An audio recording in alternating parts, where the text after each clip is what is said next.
Deus seja louvado, irmãos. Amém. Vamos ler a palavra que o Senhor trouxe adiante, no livro de Gênesis. Gênesis, capítulo 2, primeiro livro da Bíblia.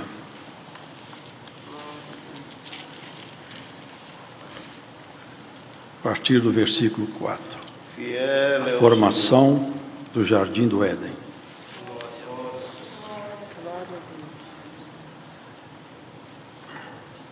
Estas são as origens dos céus e da terra, quando foram criados, no dia em que o Senhor Deus fez a terra e os céus, e toda a planta do campo que ainda não estava na terra, e toda a erva do campo que ainda não brotava, porque ainda o Senhor Deus não tinha feito chover sobre a terra, e não havia homem para lavrar a terra.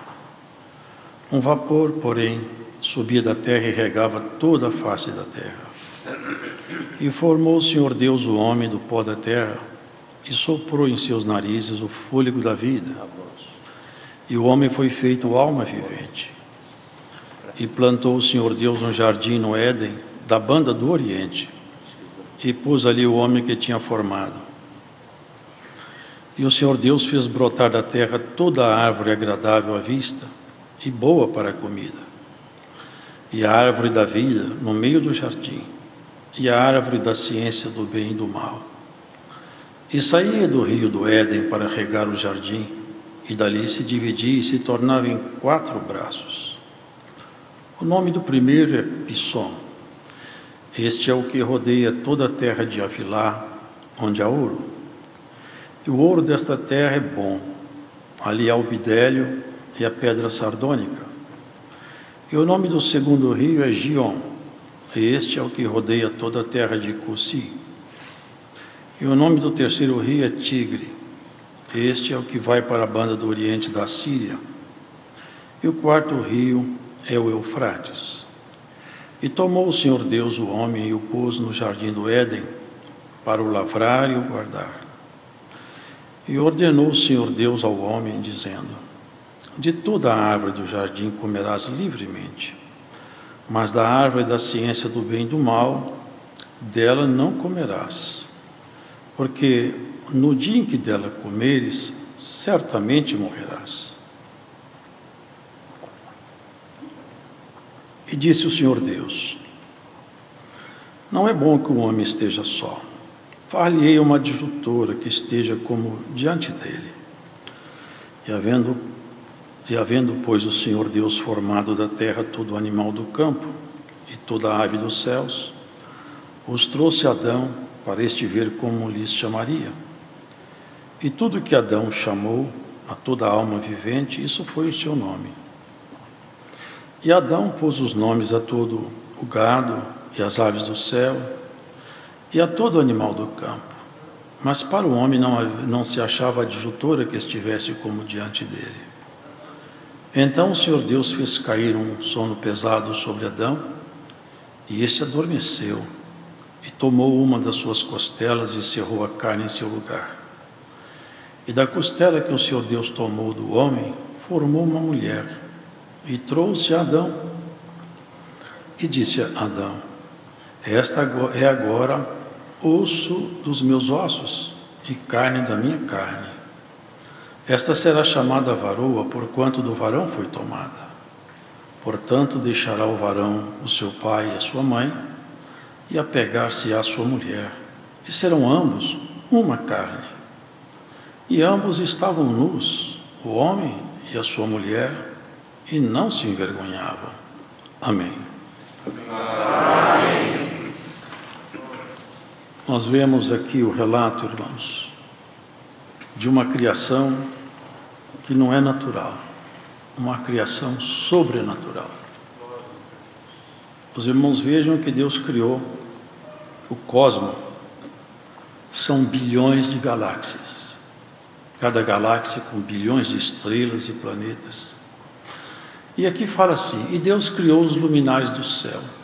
Fala tão resumidamente nessa criação, tão magnânima. Hoje nem a ciência avançada como está, eles não conseguem mapear o universo. Os físicos estelares não conseguem mapear esse universo muito vasto. E aqui fala assim, Deus criou os luminares, mas quando se trata do homem, Deus faz uma pausa e começa uma descrição detalhada. Porque o homem é a criação do coração de Deus. O homem é a criação que Deus colocou nela toda a sua atenção. E há uma razão para isso. E também uma coisa nos chama atenção. Deus formou Adão do pó da terra. Ele modelou Adão a partir da argila, do pó com água e mineral, e fez um corpo. Então o corpo de Adão, ele não tinha excelência na origem. Não tinha. O corpo dele foi tomado do próprio pó da terra. Não era uma origem nobre.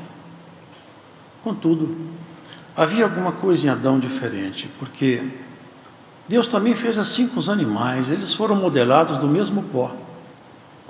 A modelagem de Adão e dos animais não é muito diferente. São todos tirados do pó. O que sucede com Adão é que ele não é só um corpo. Ele não tem a vida nele somente como tem os animais. Alguma coisa nele é muito diferente. E o que é diferente é isso. É que dentro de Adão, Deus colocou um espírito, que é a nossa essência, semelhante a ele mesmo. E diz assim que ele era imagem e semelhança de Deus. Os irmãos, vejam que aqui o Senhor falava assim: façamos o homem. Na feitura do homem, os anjos não participaram. Quando ele diz façamos, ele está se reportando à Trindade, porque a Trindade é uma revelação progressiva na Bíblia. E aqui ele faz a primeira referência dela.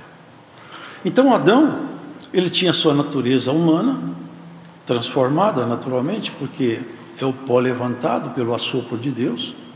Ele tinha uma estrutura de biologia como nós temos aí hoje, mas dentro dele estava o segredo da criação, a inteligência. Que nenhum animal é dotado de inteligência. O animal tem sentimentos, mas o plano de sentimentos do animal, ele tem um limite, ele para. O homem tem sentimentos que extrapolam completamente a medida de um animal. Nós somos capazes de sentir um arrependimento porque a nossa consciência foi ferida. Nós temos uma compreensão da morte. Nós entendemos um pouco sobre a eternidade. Nós sabemos e entendemos pela fé que existe um Deus todo-poderoso. Os animais não podem entrar nessa esfera de conhecimento. Então o homem, ele é um patamar completamente distinto. E o homem não foi, nunca, jamais foi resultado de evolução nenhuma. O homem foi criado como homem desde o princípio. Ele foi criado assim, a imagem e semelhança de Deus. A imagem e semelhança de Deus, ela não pode ser desfeita num assopro. Portanto, aqui nessa criação, tudo ia bem. Tudo ia muito bem.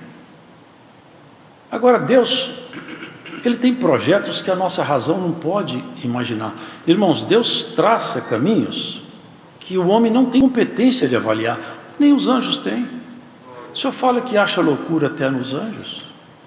Por quê? Porque Ele é infinito. É o único ser que esse adjetivo cabe nele. Ele é infinito. Ele não tem restrições. Nem os céus dos céus podem conter nosso Deus.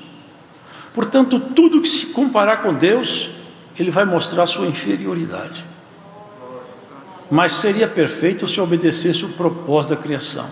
Qual que era o propósito de Adão? Ser feliz num lugar onde a felicidade estava ambientada, porque era o Éden, um lugar de paz.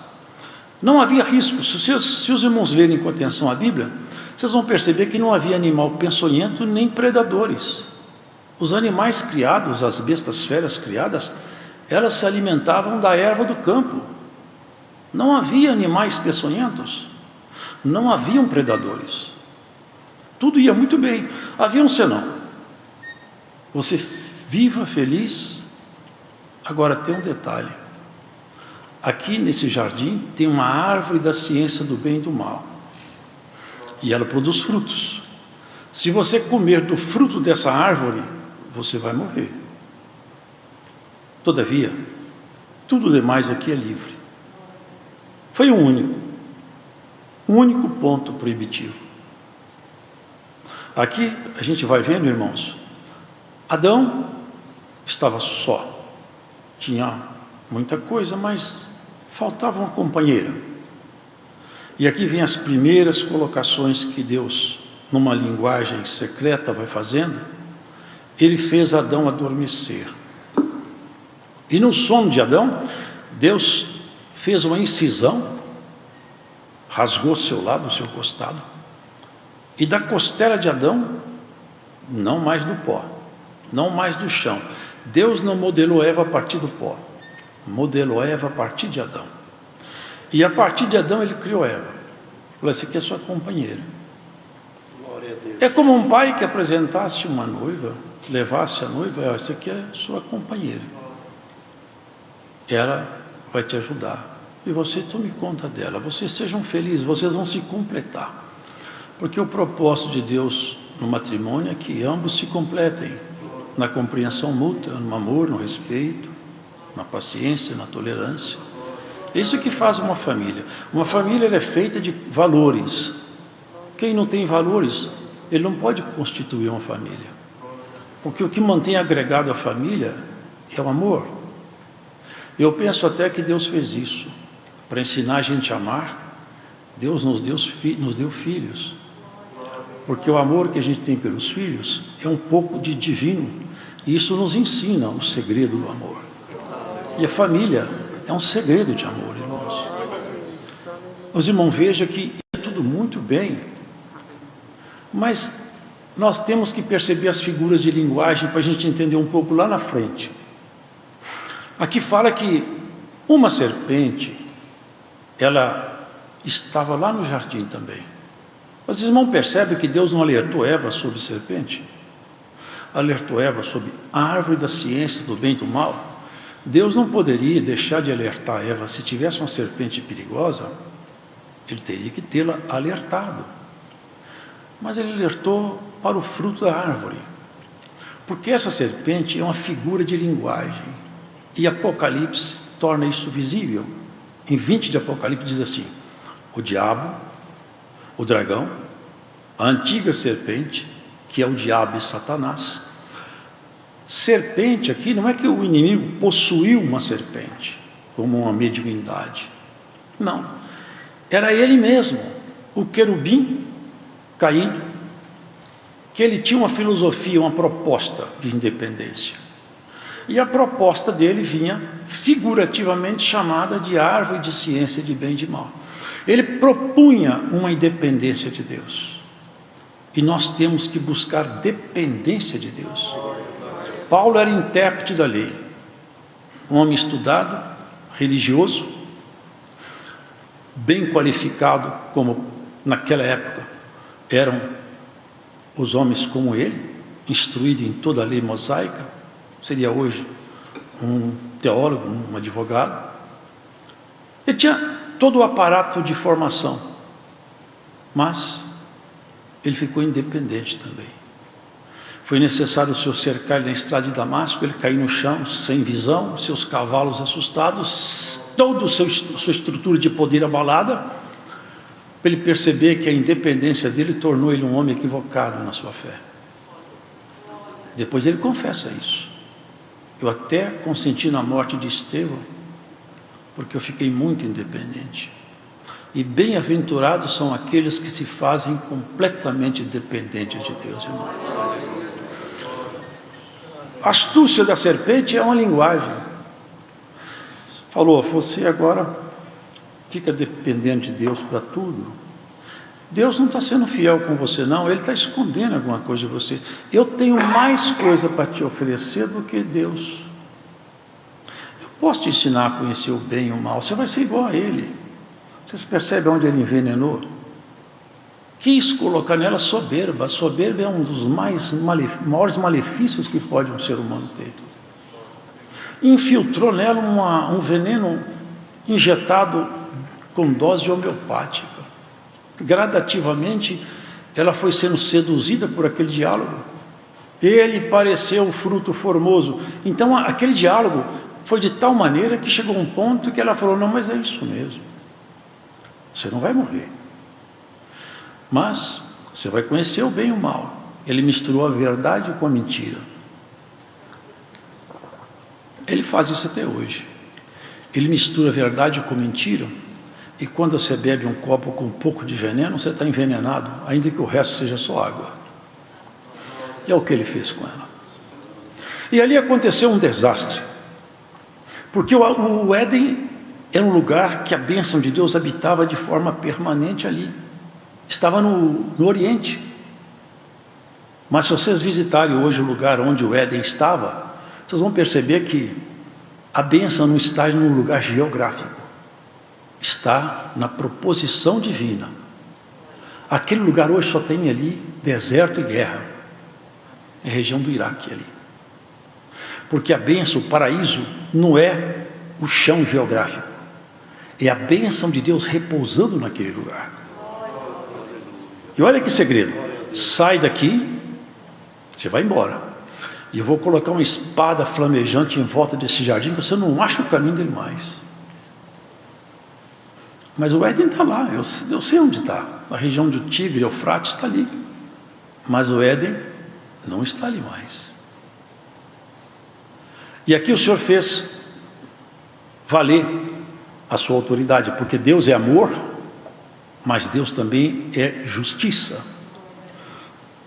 Uma das filosofias que corre o mundo é que Deus não vai colocar ninguém no inferno porque Ele é amor. Isso é uma falácia. Deus não vai colocar mesmo.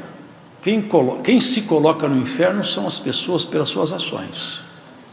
Agora, Deus é amor, misericórdia, mas Ele é justiça também. Junto da essência de Deus existe amor e ira.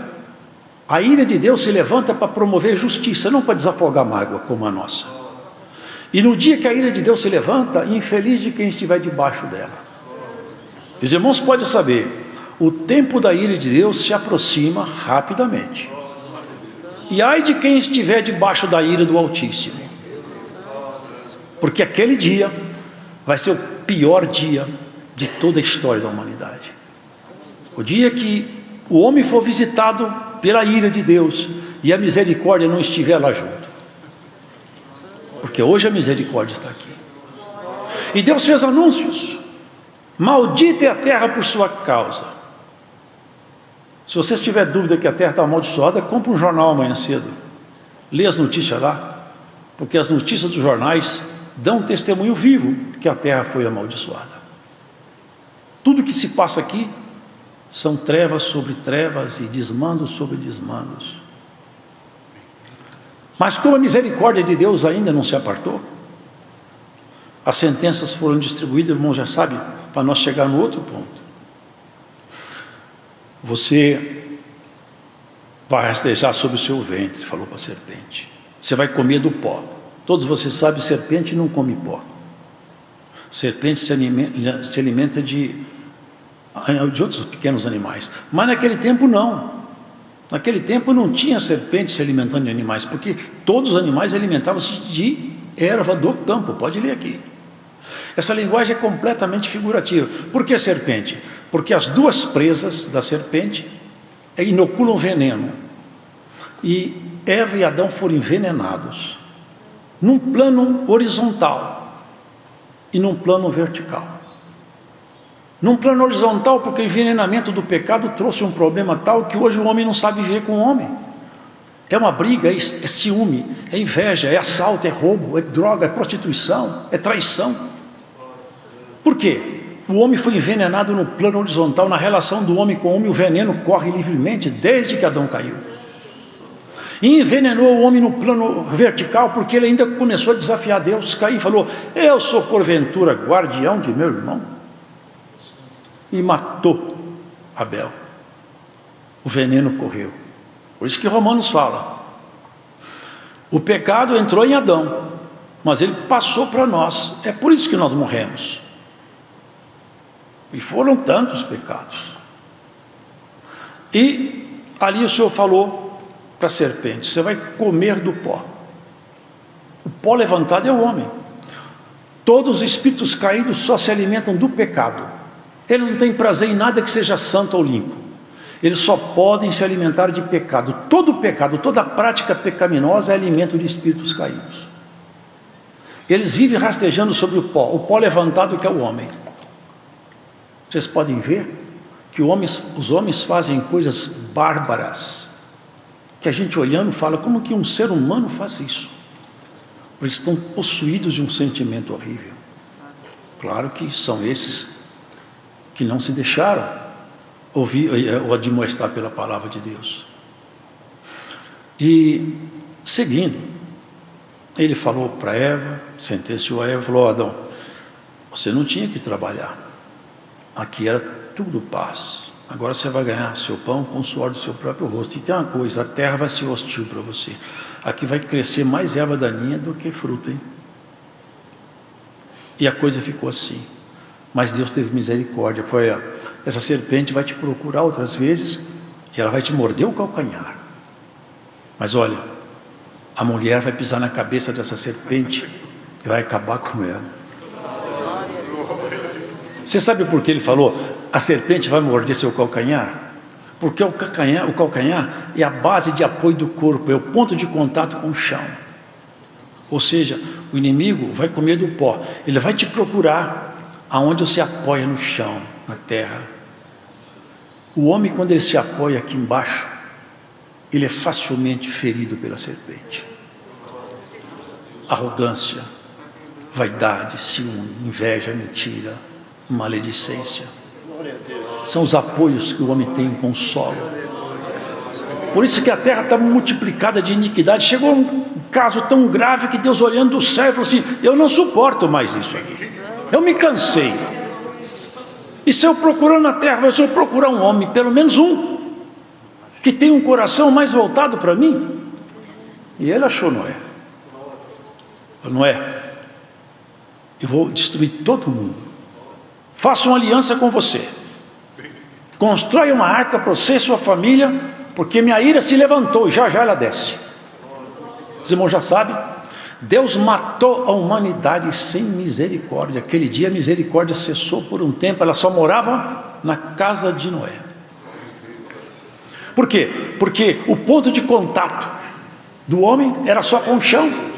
Por isso que Jesus falou assim: eu não sou daqui, eu não sou daqui, e vocês também não são, porque eu já tirei o veneno da serpente de vocês, já curei vocês, já dei o antídoto. Mas havia uma promessa: essa mulher vai pisar a cabeça da serpente. E o tempo passou, só que o inimigo sabia: vai se levantar de entre os homens alguém que vai me derrotar. E todas as vezes que ele viu um movimento novo, ele fazia o que ele faz sempre: mata, rouba e destrói. Vocês lembram o tempo de Moisés? Moisés ia nascer, ele começou a matar os meninos dos hebreus, mata todas as crianças, porque ele farejava que a mão de Deus chegava para fazer uma libertação. Com Jesus foi a mesma coisa, nosso Senhor mata todas as crianças. Cumpriu-se a profecia, em Ramá ouviu-se um pranto e um choro, era Raquel chorando pelos seus filhos. Tentou matar, mas uma coisa é certa: tudo que Deus determina, não há quem possa revogar.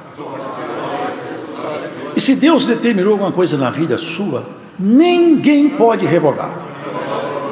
Passa o tempo que passar, Deus vai executar o que Ele projetou com você. Pode guardar isso, irmão, porque quem promete para nós não é um homem, é o Altíssimo. Ele tem autoridade sobre o que Ele fala. Um dia, numa tarde, uma moça simples, pobre, na porta da sua casa, na soleira da porta, apresentou-se um varão e falou: salve, agraciada, o Senhor é contigo. E ela pensava, que homem será esse aí? Sabe, eu tenho um anúncio para te fazer. Anúncio não é daqui de baixo. Vai acontecer com você uma coisa diferente. Você vai ficar grávida e você vai gerar um varão que vai reger as nações todas com vara de ferro. Vai ser uma pedra de apoio para a igreja, mas vai ser uma rocha de tropeço para muita gente. Ela ficou ouvindo, mas porque ela era desposada com José. No judaísmo antigo, que era desposada é porque não coabitava, não morava com a pessoa. Assim, eu não posso ter filho, porque eu de verdade eu não moro com José ainda. Não, descerá sobre ti o Espírito Santo, e o Altíssimo fará sombra sobre ti. Jesus também teve uma geração sobrenatural num aspecto. Adão não teve infância, não teve pai, não teve mãe. Eva não teve pai, nem mãe, nem infância. Vocês já perceberam isso? Agora cá, com o Senhor Jesus, uma geração que não tinha semente humana. Ele se fez criança. Mas era o próprio Verbo, era o Deus Filho, que veio morar naquele corpo. Era o Senhor. Quando ele nasceu, ali houve um júbilo por aqueles pastores que estavam no campo, porque o Senhor disse: paz na terra e boa vontade para com os homens. O Salvador nasceu numa manjedoura, no meio dos animaizinhos. E ali, irmãos, começa aquela profecia lá atrás, toma forma. A mulher vai pisar na tua cabeça e vai tirar o veneno da sua presa. Jesus, nosso Senhor. Vocês percebem uma coisa, irmãos? Adão, ele teve que dormir para que Eva fosse gerada nele. Mas um homem gerou uma mulher. Não é o caminho biológico. Nosso Senhor Jesus Cristo, enquanto ele andava aqui, ele falava: olha, se eu não for para o Pai, eu não posso enviar para vocês minha promessa. Mas quando chega lá, eu cumpro aqui embaixo, porque é mais ou menos assim. Não sei se vocês lembram aquela parábola do credor incompassivo. Ele devia ao seu senhor alguma coisa como 10.000 talentos. Só para os irmãos terem uma dimensão, é uma ideia da parábola. Um talento equivale a 6.000 dracmas, o denário. Uma dracma, um denário, é um dia de trabalho. Ele devia 10.000 talentos. Vezes 6.000, são 60 milhões de denários. 60 milhões de dias de trabalho. Quando que ele pagaria isso? Nunca. A dívida dele era impagável. E ele, humilhando, o Senhor perdoou a dívida dele. Isso era de uma pessoa só. Quando o credor perdoa, a dívida cessa. Agora, a multidão de dívida da humanidade é sem limite, irmãos. Não há ninguém que... Se alguém fala assim, ele viveu 1000 anos fazendo coisa boa, 1000 anos, são 1000 dias. Ele tem que viver 60 milhões de dias para pagar a conta. Se ele viver 1000 anos praticando obra boa, ele vai para o inferno. Vocês entendem isso? Que nós não podemos ser salvos pelas nossas obras, e não há hipótese alguma que isso possa ser verdade. Só tem uma obra capaz, competente, para nos tirar do inferno e da morte. É a obra de Jesus Cristo na cruz. Nós só podemos ser salvos pela fé, não há condição alguma de nós ser salvos de outra forma. Por isso que todos os caminhos filosóficos que têm de fazer o homem se aperfeiçoar, se auto-aperfeiçoar, são caminhos de engano. É a serpente inoculando o seu veneno outra vez. Nós só podemos chegar a Deus pela única porta que dá acesso a Ele, e o nome dela é Jesus. Ele falou: ninguém vem ao Pai. Era falar vem, não fala vai. Vem, porque Ele e o Pai são um. Ninguém vem ao Pai se não for por mim. Eu sou porta de entrada. Bom, entende, irmãos? É um caminho, e o Senhor foi traçando o seu plano, executando a sua obra, realizando os seus feitos. Uma simplicidade E uma arma desconhecida também, porque ele era irritado, provocado. Vocês lembram? Eles faziam um teste com ele toda hora. Uma ocasião cercaram ele, querendo saber se podia pagar tributo ou não. Era a hipocrisia deles. Eles queriam que Cristo falasse, não paga tributo. Eles levariam para Roma, ó, ele está fazendo a rebelião. Se falava, paga tributo, assim, ó, o Messias seu está mandando pagar tributo a Roma. Os judeus odiavam isso aí. Ele ficou numa chamada, num dilema. E ainda foram bastante hipócritas. Nós sabemos que o Senhor não mede nada pela metade, não se deixa levar por medo de ninguém, é um homem muito justo. É certo pagar tributo a César? Porque, não sei se os irmãos sabem, as moedas eram sempre cunhadas com deuses pagãos. E a moeda que eles pagavam ali era moeda, tinha o César cunhado nela. Deixa eu ver uma moeda aí, o que está aí na moeda aí? Ah, César. Então faz o seguinte, dá a César o que é de César, e a Deus o que é de Deus. Meu assunto é mais alto do que os seus. Estou tratando de coisas mais elevadas. O Senhor veio tratar de coisas refinadas, irmão. Salvação não é coisa pequena, não. Se nós tivéssemos uma visão da eternidade, nós nunca mais seríamos as mesmas pessoas mais. Se nós pudéssemos vislumbrar além do horizonte da morte e víssemos um pouco acima, aonde habita um pouco da glória, quando nós voltássemos, nós não seríamos capazes de conversar como nós conversávamos antes. Porque isso aqui não é um mundo real para sempre. Isso está com os dias contados.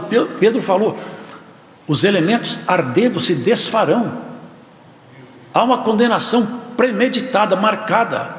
Deus vai destruir o cosmo. Não é a terra, não. Deus vai destruir o cosmo, o universo profundo. Isso tudo vai ser desfeito, porque essa glória não é glória.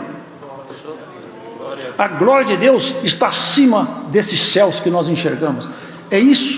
É tão maravilhoso, que foi necessário Deus Filho, Jesus, o Filho de Deus, se fazer homem. Paulo falou, Deus estava no mundo, reconciliando o mundo consigo mesmo. Por causa de quê? Porque a imagem e semelhança dele, ele colocou em nós aquilo que é mais precioso. A imagem e semelhança dele está dentro de nós. Se nós fizéssemos um teste genético aí, você ia falar, sua paternidade é lá de cima. Nós temos uma vocação para o alto, e nós não podemos perder essa vocação. Jesus Cristo, ele veio resgatar, pagar. Ele falou, quanto que é a dívida? É impagável. Nessa parábola vocês veem, você pensou, irmãos, milhões de dias de trabalho, só se podia pagar trabalhando, era impagável. Agora, imagina a humanidade toda, qual o preço disso? Não tem nenhum querubim no céu que tinha competência para arcar esse custo. Nem toda a corte celestial pagava, e nem também tinha coragem de fazer isso, se fazer homem, enfrentar o inimigo no seu próprio território, se esvaziar da glória, enfrentar ele sem nenhuma condição, como homem. Só teve um que fez isso, foi o Senhor. Eu desço lá e resgato as ovelhas, me faço homem, me misturo com semente humana, mas eu busco as ovelhas perdidas, eu trago elas. É uma obra maravilhosa demais, muito grande, irmãos. Mas para essa obra ser consumada, ele tinha que pagar a conta. Mas a conta era alta demais. Eu não sei se os irmãos sabem, mas só se expia pecado por sangue. Vocês lembram que havia a expiação por sangue? Para expiar um pecado é preciso que o sangue seja derramado. O sangue é vida. Se derrama a vida para pagar o pecado. E mesmo assim, aquela pessoa que praticou aquele ato ali, que uma liturgia, fica vazia, porque logo ali na frente ele peca outra vez, porque não purifica a consciência. Sangue de touro, de novilha, não purifica a consciência. Cristo, ele veio como cordeiro. Só, o meu sangue, eu vou derramar ele por todos que acreditarem em mim. Mas Deus não morre, Deus não pode morrer. Deus não dorme, Deus não pode dormir. Mas Deus estava em Jesus. Jesus era filho de homem. Deus não. Deus sempre existiu. Mas Jesus não.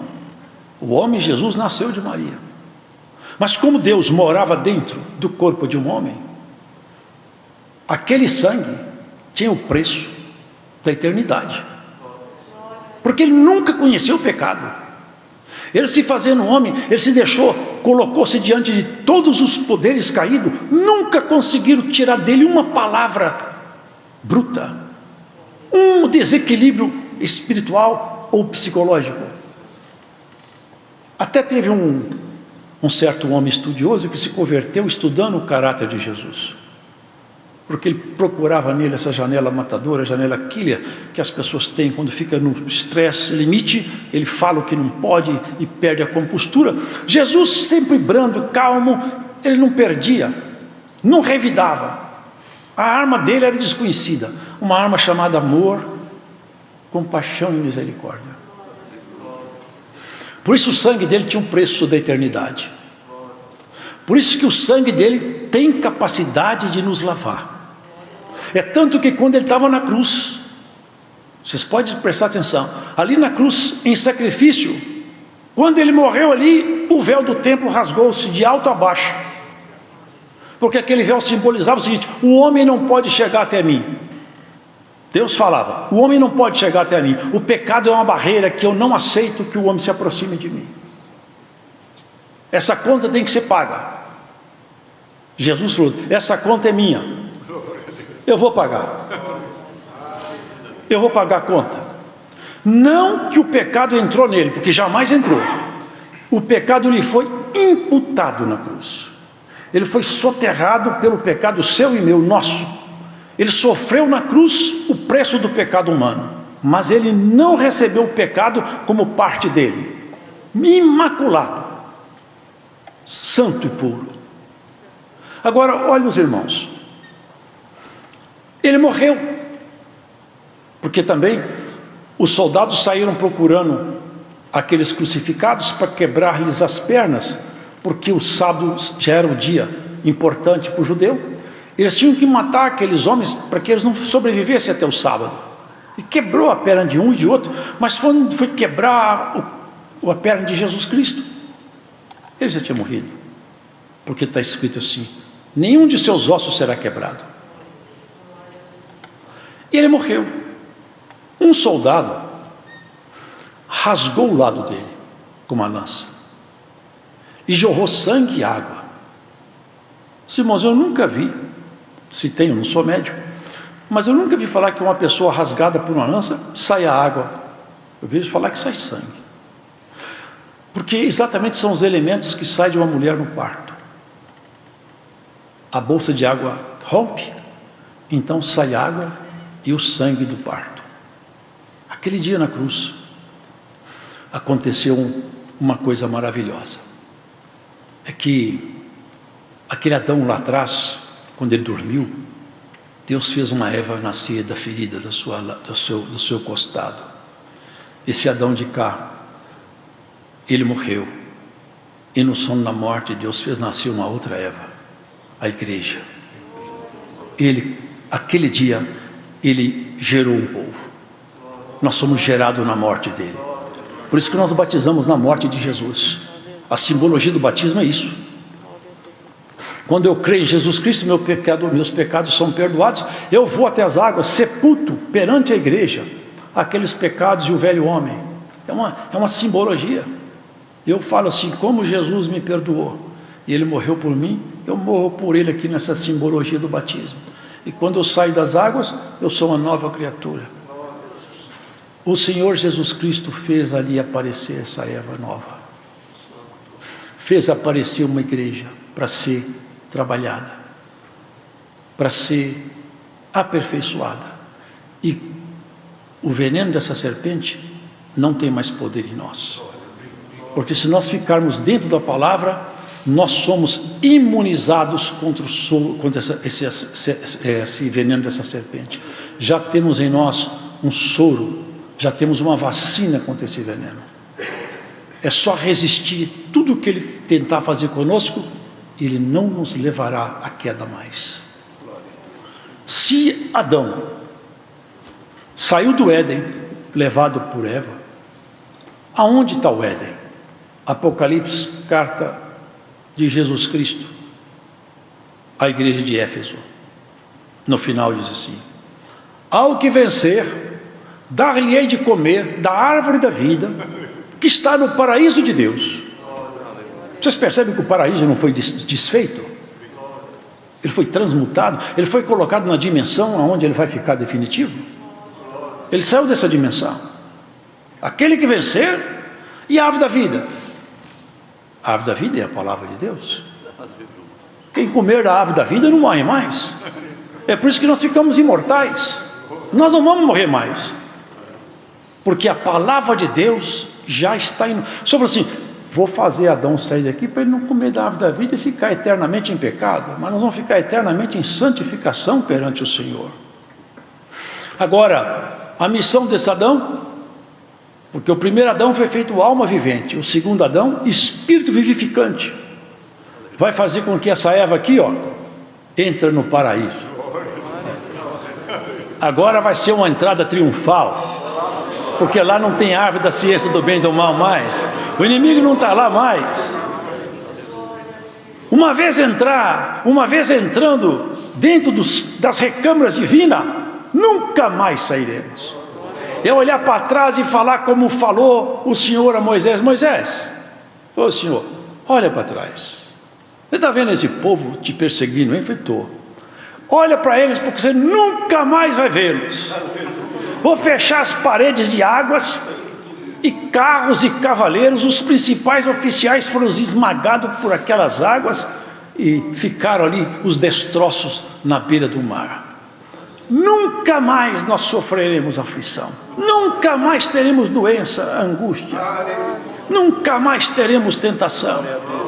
E eis que esse dia se aproxima rapidamente, irmãos. Vamos purificar-nos a nós mesmos, tirar o nosso pé. O nosso apoio não está nesse chão, o nosso apoio está no Senhor. Paulo falou uma coisa, irmãos, que ele entendeu bem isso aqui, porque ele falou com profundidade. Eu não tenho competência de pensar por mim mesmo. Ele era um homem douto, não que tinha ficado tonto, não. Ele falou assim: eu aprendi agora a pensar no padrão de Deus, viver no padrão de Deus. Eu vou me colocar de tal maneira dependente dele, que o que ele falar comigo eu faço. Eu não quero nem saber o resultado, eu vou aonde ele mandar. O que ele mandar fazer eu faço. Vocês lembram quando ele estava na praia e eles falaram, um homem chamado Ágabo, que tinha o dom da profecia, amarrou nas suas mãos a cinta de Paulo e falou: Paulo, assim diz o Espírito Santo ao dono desse cinto, assim te farão em Jerusalém. Eles começaram a chorar, falaram: Paulo, não vai lá, porque esse homem, nós conhecemos a idoneidade dele, ele é um homem santo, ele está falando pelo Espírito de Deus. Eu sei, mas eu estou preparado não é para ser preso, eu estou preparado para morrer. Eu já entendi a minha missão. Será que nós entendemos a nossa missão? Glória a Deus. Será que entendemos para que nós estamos aqui? Nós precisamos de ir para casa. O Senhor Jesus falou: aonde está a sua casa? O Senhor falou assim: eu vou para a casa do Pai. E olha, tem lugar lá para você. Tem lugar lá. Vamos morar na casa do Pai. É para lá que nós vamos. Se nós pensarmos com profundidade nisso, não seremos de forma nenhuma enganados com negócios dessa vida. O homem, quando se apoia em si mesmo, quando ele se acha com razão, quando a opinião dele é importante demais, quando a mulher consegue pensar que ela é mais importante do que às vezes uma obediência, que ela pode refutar um conselho, como Eva refutou. Na verdade eu acho que Deus exagerou nessa dose, para que tudo isso? Se eu tinha falado com ela só isso, é tudo que eu te proíbo, é só isso, o resto você está franqueado. Irmãos, é muito pouco, essa vida nossa corre tão ligeiro. Eu olho para o espelho e vejo como o tempo passou tão rápido. É tudo muito depressa, irmãos. Quem foi chamado para a milícia da vida eterna, não se embaraça com o negócio dessa vida. Tem alguém preocupado em levar você para a casa do Pai. Tem alguém te procurando constantemente. Você não percebe que às vezes vem um conselho, uma palavra, até um hino cantado, às vezes é o Senhor batendo no seu ombro. Ei, presta atenção aqui, eu estou falando com você nessa letra. Às vezes você escuta um testemunho, alguém conta, puxa, aquilo ali mexeu comigo, é Deus falando. Ei, presta atenção, sou eu, estou falando com você, presta atenção aqui. Hoje o Senhor fala, presta atenção aqui, eu estou falando com você. Você precisa ir para casa. Aqui não é seu lugar, você não é daqui. Você não percebe que você não é daqui?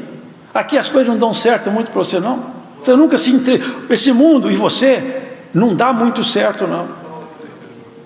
Você pode ver, quem é de Deus, ele vive aqui, mas sempre nele alguma coisa não é aqui, não é aqui, falta alguma coisa. O que falta em você, Cristo completará. Deus seja louvado. Amém.